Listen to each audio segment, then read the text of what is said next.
जय माँ शेरावाली। भक्तों, आज हम सप्तशती का 5वां अध्याय सुनेंगे। ऋषि बोले, पूर्व समय में शुंभ और निशुंभ नामक महाअसुरों ने अपने बल के मद से इंद्र से तीनों लोकों का राज्य यज्ञ के भाग छीन लिए और वे दोनों सूर्य, चंद्रमा, कुबेर, धर्मराज, वरुण के अधिकारों को छीनकर स्वयं राज्य करने लगे। वायु और अग्नि के अधिकार छीनकर तथा देवताओं को हटाकर राज्य से अलग कर दिया और इस प्रकार देवतागण महाअसुरों से हारे हुए तथा स्वर्ग लोक से पृथक किए हुए अपराजिता देवी का स्मरण करने लगे और विचार किया कि भगवती ने हमें पहले वरदान दिया था कि मैं आपत्ति के समय याद करने पर तुम्हारे संपूर्ण संकटों का नाश करूंगी। ऐसा विचार करके समस्त इंद्रादिक देवता हिमालय पर्वत पर जाकर विष्णु माया की स्तुति करने लगे और देवता बोले, देवी महादेवी शिवा प्रकृति भद्रा के लिए हम सब निरंतर नमस्कार करते हैं। रौद्रा रुद्र स्वरूपा, नित्या गौरी धात्री, ज्योतिष्णा मय चंद्र रूपिणी सुख स्वरूपा भगवती को हम निरंतर नमस्कार करते हैं। कल्याणी वृद्धि और सिद्धि रूपा देवी को हम नमस्कार करते हैं। नेत्रिता देवी को हम नमस्कार करते हैं। राजगृहों में लक्ष्मी रूपी तथा सर्वाणी देवी के लिए बार बार नमस्कार है। दुर्गपारा सारा सर्व कारणी ख्याति और धूम्र स्वरूपा को निरंतर नमस्कार करते हैं।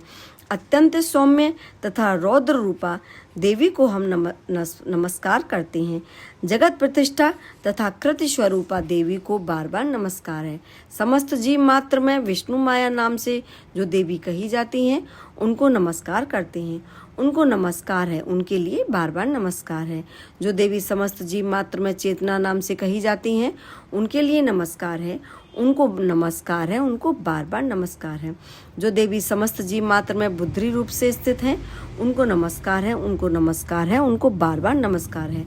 जो देवी समस्त जीव मात्र में निद्रा रूप से वास करती हैं उनको नमस्कार है, उनको नमस्कार है, उनको बार बार नमस्कार है।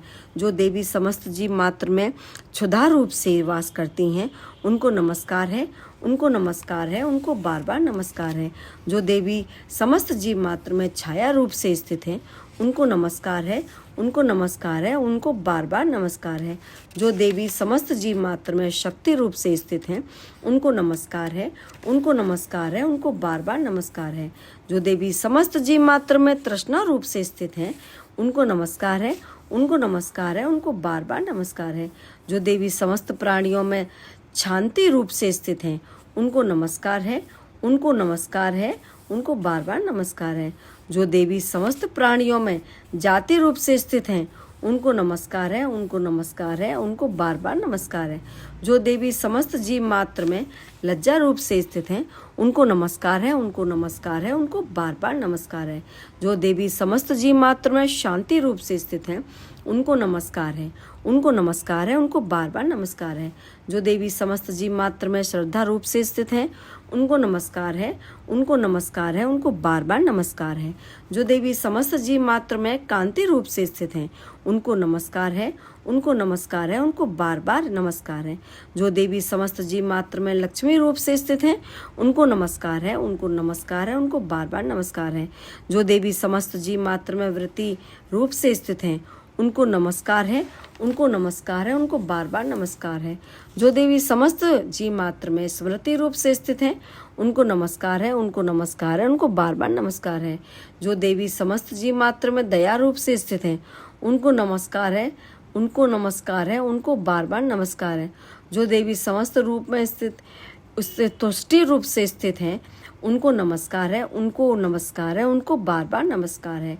जो देवी समस्त जीव मात्र में माता रूप से स्थित हैं उनको नमस्कार है, उनको नमस्कार है, उनको बार बार नमस्कार है। जो देवी समस्त जीव मात्र में भ्रांति रूप से स्थित हैं उनको नमस्कार है, उनको नमस्कार है, उनको बार बार नमस्कार है।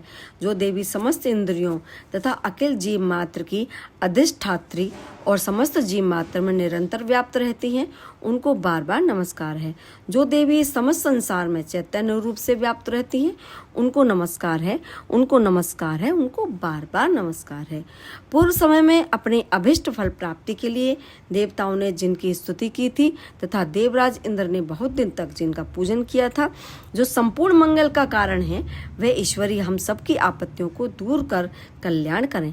प्रचंड दैत्य से कष्ट पाकर इस समय सभी देवताएं शरण में जाकर जिसको नमस्कार करते हैं और भक्ति सहित विनय पूर्वक जिसका ध्यान करते हैं, वह ईश्वरी तत्क्षण हमारे संकट को दूर करें। ऋषि बोले, राजन, इस प्रकार देवगणों की प्रार्थना करते समय श्री पार्वती जी वहां गंगा जी के जल में स्नान करने के लिए आई। तदंतर ही पार्वती जी के अंश से शिवा प्रकट होकर कहने लगी, यह समस्त देवता स्वर्ग से शुंभ के निकालने और निशुंभ से संग्राम में हारने से मेरी प्रार्थना कर रहे हैं। पार्वती के शरीर से उत्पन्न हुई अंबिका समस्त लोकों में कौशिकी के नाम से प्रसिद्ध हुई। कौशिकी के उत्पन्न होने के बाद पार्वती का शरीर श्याम वर्ण का हो गया और तभी से उनका नाम हिमालय पर रहने वाली कालिका हो गया। तदंतर परम मनोहर रूप वाली अंबिका देवी को शुंभ और निशुंभ के दूत चंड और मुंड ने देखा और फिर उन्होंने जाकर शुंभ से कहा, हे महाराज, कोई परम स्वरूपवान स्त्री हिमालय पर्वत को प्रकाशित कर रही है। हे असुरेश्वर, ऐसे सुंदर रूप की स्त्री कहीं किसी के देखने में नहीं आई है, इसलिए आप यह मालूम करें कि वह स्त्री कौन और किसकी है तथा उसे ग्रहण कर लें। वह रत्न स्वरूपा स्त्री अपनी कांति से संपूर्ण दिशाओं में को प्रकाशित कर रही है, उसे आप अवश्य देखें। हे असुरेश्वर, त्रिलोक में जितने रत्न मणि हाथी घोड़े आदि हैं, वे समस्त आपके यहाँ सुशोभित हैं।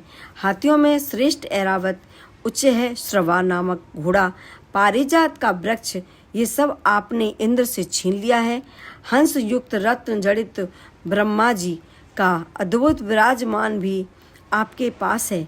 यह महापद्म नामक विधि आप कुबेर से ले आई हो। समुद्र ने आपके किंजकिलनी नामक माला प्रदान की है और वरुण का कंचन की वर्षा करने वाली छत्र और प्रजापति का उत्पन्न रत्न भी आपके यहाँ ही है। हे दैत्यराज, यमराज से आपके उत्कृष्ट कांतिदा शक्ति छीन ली है और तुम्हारे भाई निशुंभ ने वरुण से पास छीनकर अपने पास रख लिया है।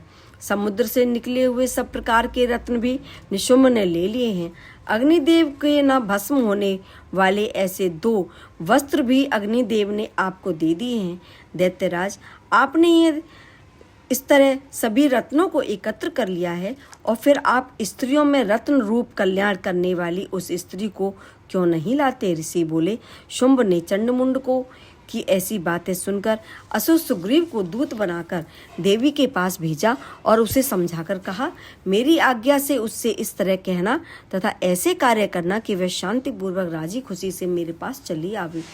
वहां अति रमणीक पर्वत विराजमान देवी को सुग्रीव असुर ने जाकर देखा। बड़ी नम्रता पूर्वक मधुर में वाणी में बोला, हे देवी, असुर राज शुंभ तीनों लोकों के स्वामी हैं। उन्होंने मुझे दूत बना के आपके पास भेजा है। उनकी आज्ञा का उल्लंघन देवगण भी नहीं कर सकते। उन्होंने जो कुछ कहा है आप सुनिए। समस्त तीनों लोक मेरे हैं, सब देवता मेरे अधीन हैं और संपूर्ण यज्ञ के भागों को भी मैं पृथक पृथक ग्रहण करता हूँ। तीनों लोकों के उत्तम रत्न हमारे पास हैं और इंद्र का वाहन ऐरावत भी हमने छीन लिया है। समुद्र मंथन से उत्पन्न उच्च श्रवा नामक घोड़ा भी देवताओं ने विनय पूर्वक मुझे भेंट कर दिया है। ऐसे शोभ ने इनके अलावा अन्य जो कुछ भी रत्न देवता गंधर्व तथा नागों के पास थे, वे सभी हमको प्राप्त हो गए हैं। हम तुमको संसार भर के लिए स्त्रियों में रत्न समझते हैं, क्योंकि रत्नों के भोगने वाले तो केवल हम ही हैं। हे चंचल नेत्र वाली, तुम मेरे यहाँ महापराक्रमी मेरे भाई निशुंभ की सेवा में आ जाओ, क्योंकि तुम रत्न स्वरूपा हो। हमको ग्रहण करने की से तुम्हें अतुल ऐश्वर्य मिलेगा। ऐसा अपनी बुद्धि से विचार कर हमारी पत्नी हो जाओ। ऋषि बोले, दूत की इस प्रकार की बातें सुनकर संपूर्ण संसार को धारण करने वाली भगवती भद्रा गंभीर भाव से मुस्कुराती कहने लगी, हे देवी, हे दूत, तूने इस समय जो कुछ भी कहा है वह सत्य है, इसमें कुछ भी असत्य नहीं है। शुंभ निशुंभ तीनों लोकों का राजा है। निशुंभ भी उसी के समान पराक्रमी है, परंतु विषय में मेरे जो प्रतिज्ञा है उसे मैं किस तरह से झूठा करूं? मैंने जो प्रतिज्ञा इस विषय में ली है उसे सुन। जो मुझे संग्राम में जीतकर मेरे अभिमान को चूर्ण कर देगा तथा मेरे समान बलवान होगा, वही मेरा पति होवेगा। इसलिए शुंभ तथा निशुंभ महाअसुर यहाँ आए, मुझे जीत लें और तत्काल ही मेरे साथ विवाह कर लें। दूत बोला, हे देवी, तुझे बड़ा अभिमान है, मेरे सामने इस प्रकार की बातें मत कहे। तीनों लोकों में ऐसा कौन पुरुष है जो शुंभ और निशुंभ के सामने ठहर सके? अन्य असुरों के सामने समस्त देवता युद्ध भी नहीं ठहर सकते। तुम अकेली किस तरह से उनके सामने युद्ध भूमि में ठहर सकोगी? इंद्रादिक सभी देवता जिन शुंभ और निशुंभ के सामने आगे नहीं ठहर सके, तुम स्त्री होकर उनका सामना किस भांति कर सकोगी? अतः तुम मेरी कथानुसार उनके पास मेरे साथ चलो, अन्यथा केश पकड़कर घसीटते हुए उनके पास तुम्हें ले जाना जाएगा। देवी बोली, तूने जो कुछ कहा बिल्कुल ठीक कहा। शुंभ और निशुंभ दोनों ही अधिक बलवान हैं, परंतु मैं विवश हूँ, क्योंकि मैं बिना विचारे प्रतिज्ञा कर चुकी हूँ।